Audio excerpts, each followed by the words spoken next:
Hello বন্ধুরা, সবাই কেমন আছেন? আশা করি ভালো আছেন।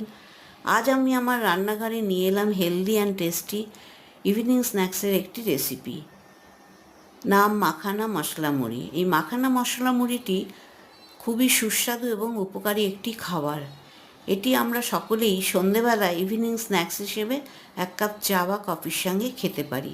যারা ডায়েট করেন তাদের জন্যও খুব উপকারী এই রেসিপিটি। বিশেষ করে এই যে মাখানা আমাদের এজিং প্রসেস কন্ট্রোল করতেও সাহায্য করে। এটি আমরা এয়ারটাইট বক্সে স্টোর করে 1 সপ্তাহের ওপর রেখে দিতে পারি। সহজেই এই উপকরণটি আমরা বাড়িতে তৈরি করে ফেলতে পারি। আপনারা বাড়িতে তৈরি করুন, করে খেয়ে দেখুন কেমন লাগে, কমেন্ট করে আমাকে জানাবেন। আর সাবস্ক্রাইব করে আমার পাশে থাকবেন। Thank you so much.